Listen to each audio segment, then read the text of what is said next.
शनिवार को कलेक्टर कार्यालय सभाकक्ष में आपदा प्रबंधन की बैठक हुई। इस बैठक में कैबिनेट मंत्री ओम प्रकाश सकलेचा, नीमच मंदसौर जावरा सांसदीय क्षेत्र के सांसद सुधीर गुप्ता, नीमच विधायक दिलीप सिंह परिहार, मनासा विधायक माधव मारू, कलेक्टर मयंक अग्रवाल, भाजपा जिला अध्यक्ष पवन पाटीदार सहित कई अधिकारी शामिल हुए। इस आपदा प्रबंधन की बैठक में सामूहिक रूप से निर्णय लिया गया कि 1 जून से 50% बाजार खोलने की छूट दी गई थी, लेकिन अब 100% बाजार खुलेगा, लेकिन रूल ऑफ 6 का पालन करना अनिवार्य होगा। होटल और रेस्टोरेंट खुले रहेंगे। हालांकि होटल और रेस्टोरेंट्स में 50% ग्राहकों को बैठाकर भोजन करवाया जा सकता है। शादी ब्याह में किसी भी तरह की कोई छूट नहीं दी गई है। पूर्व के आदेश यथावत रहेंगे। सिर्फ 20 लोगों को ही शादी में शामिल होने की अनुमति रहेगी। सिनेमा हॉल भी अभी नहीं खुलेंगे। मंडी में सोयाबीन गेहूं की नीलामी सप्ताह में 6 दिन होगी। बैठक को संबोधित करते हुए कैबिनेट मंत्री, सांसद, विधायक और कलेक्टर ने कहा कि कोई भी व्यक्ति शासन प्रशासन की छवि को धूमिल ना करे। प्रयास करे कि सभी का सहयोग बना रहे और जिला फिर से अनलॉक हो। जिले में अभी भी 49 एक्टिव केस हैं। इनको भी कम करने के लिए प्रशासन तैयार है। अभी 1 सप्ताह का और फेस है। सभी को संयम से काम करना होगा और सहयोग करना होगा। मेडिकल कॉलेज के डीन आज मंदसौर निरीक्षण के लिए आए हैं। वे नीमच में भी आएंगे और व्यवस्थाओं का अवलोकन करेंगे। सबसे पहले सभी व्यापारियों को, सभी समाज सेवी, सभी जनप्रतिनिधियों का धन्यवाद किया गया कि सबके सहयोग से नीमच की इस कोरोना युद्ध में हम विजेता के आखिरी राउंड में आ गए हैं। अब कुल एक्टिव 49 केस बचे हैं, जिसमें से 25 अस्पताल में और 24 अलग अलग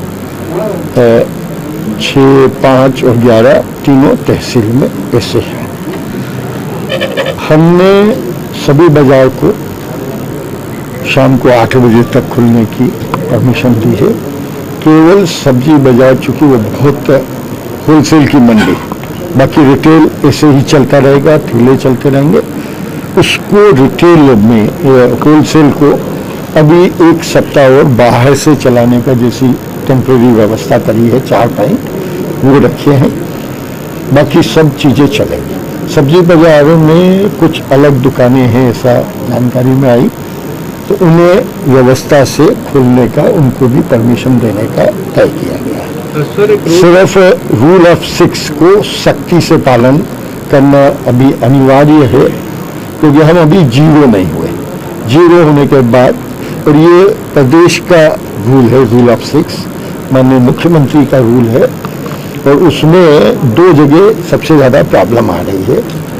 एक सुबह ये चाय समोसे की और उनकी दुकानें हैं, तो उसने ये निर्णय लिया है कि जो उसकी दुकान में रूल ऑफ 6 में आ रहे हैं, बाकी वो सप्लाई कर सकता है, सेल कर सकता है। बाहर बेंचे लगा के वो पार्सल कर सकता है। बाहर बेंचे लगा के बैठने का अभी रूल ऑफ 6 को ध्यान में रखते हुए परमिट नहीं किया गया। बस 2 ही मेजर रेस्ट्रिक्शन है। बाकी नियम के अनुसार बिना मास्क के कोई जाएगा नहीं। व्यापारियों को पहले 7 दिन की रेस्ट्रिक्शन थी, अब 15 दिन बाद पुनः टेस्ट कराना, क्योंकि व्यापारी से रोज कम से कम 100-200 लोग मिलते हैं। आने वाला एक होता है, लेकिन व्यापारी 100-200 लोगों से रोज मिलता है। हमें उसकी भी चिंता है, उसके माध्यम से कभी हुआ तो लंबी श्रृंखला ना बने।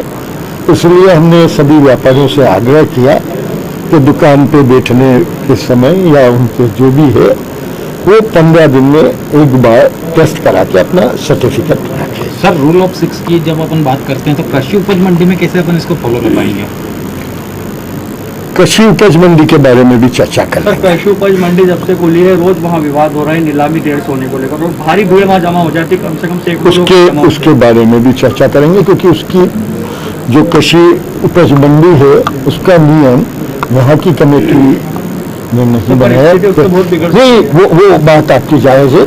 उचित स्थान पे इस बात को रखी जाएगी। मुद्दा और उठा है कृषि उपज मंडी को लेकर के, जिन जिनसों की आवक ज्यादा है उसके लिए दिन बढ़ाने की बात आई है। वो उस पर हम सहमति रखते हैं, चर्चा करके उसका सर, मंगल विधायक जी ने मेडिकल कॉलेज के लिए एक प्रेस नोट जारी किया था कि जल्द ही वर्चुअल वहाँ पे भी जल्दी चालू नीमच करेंगे। का कहाँ तक पहुँचा सर? वहाँ पे भी बहुत जल्दी वर्चुअल करें या जैसे भी करें, बहुत जल्दी चालू जमीन करें। का हो गया फाइनल? सब क्लियर सर है, बीच कोई में ब्लैक कंफ्यूजन फंगस नहीं। के मामले आए तभी क्या स्थिति है?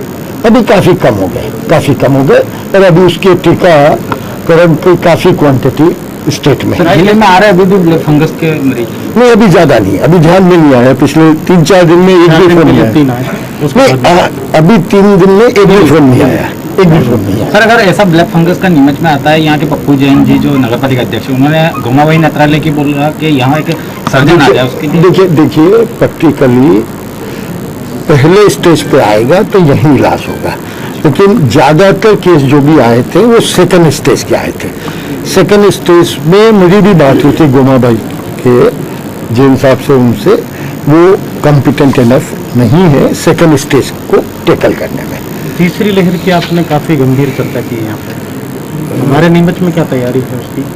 पूरी तैयारी है, मैंने तैयारी के बारे में भी चर्चा करी थी कि ये इतने जो 8 से 10 सेंटर बनाए हैं, परमानेंट उनका स्ट्रक्चर किया, सभी लोगों से व्यवस्था मैनेज करके 1 महीने में खासतौर से बच्चों के लिए हम यहाँ पे 8 से 10 जगह सेंटर बना देना, ये समाज की और समाज का जनप्रतिनिधियों का सबका विश्वास और कार्य की इच्छा शक्ति का सबसे सफल प्रदर्शन है। अब ये क्यों भूल रहे हैं? नहीं क्या आज तक कभी ये सुना है? नहीं, बस बच्चों के लिए जितनी तैयारी है, अभी पूरी उसकी बैठक हो रही है, उसकी ट्रेनिंग के लिए डॉक्टर्स जाएंगे, नर्सिंग स्टाफ जाएगा, उसकी सब तैयारी करके उसकी पूरी डिटेल वर्किंग चार्ट दे दिया जाएगा। अभी ट्रेनिंग शुरू है। और आग्रह हमने किया था जिलाधीश महोदय और मंत्री महोदय से कि जो टेस्टिंग व्यावहारिक रूप से संभव नहीं है, 12,000 व्यापारी कर्मचारी है तो उनका एक साथ हर हफ्ते टेस्टिंग संभव नहीं है, तो उस बात को हमारे आग्रह को स्वीकार करते हुए टेस्टिंग पॉइंट बढ़ाए गए हैं और करीब 4-5 टेस्टिंग पॉइंट हो जाएंगे ताकि व्यापारियों को टेस्टिंग की सहूलियत होगी। और बाजार चूँकि 8 बजे खुलने का और सुपर 6 का जो रूल था उसको थोड़ा उसमें एक प्रावधान और जोड़ा है, जो बड़े शोरूम में जिनका बड़ा एरिया है उनको सुपर 6 के रूल से थोड़ी छूट दी गई है कि वो 12 वर्कर भी रख सकते हैं और उनके एरिया के हिसाब से उनको लिखित परमिशन दी जाएगी, उस हिसाब से वे अपना व्यापार कर सकते हैं। गारमेंट्स व्यवसाय के लिए हमने ये आग्रह किया था, मंत्री जी ने तत्काल स्वीकार करके उस पर अपनी सहमति दी। मैं पंकज मलिक, जिला सचिव केट। सर्विसेज मैनेजमेंट की बैठक थी, मंत्री महोदय से केट के प्रतिनिधि ने आग्रह किया था कि बाजार उन्होंने पूरा खोल दिया तो समय भी बढ़ा दिया जाए, तो हमारे निवेदन को, हमारे आग्रह को मंत्री महोदय जी ने माना और पूरे सदन ने 8 बजे का समय कर दिया। हम उनका धन्यवाद देना चाहते हैं, बहुत बहुत धन्यवाद। केट जिला अध्यक्ष दीपक आसना।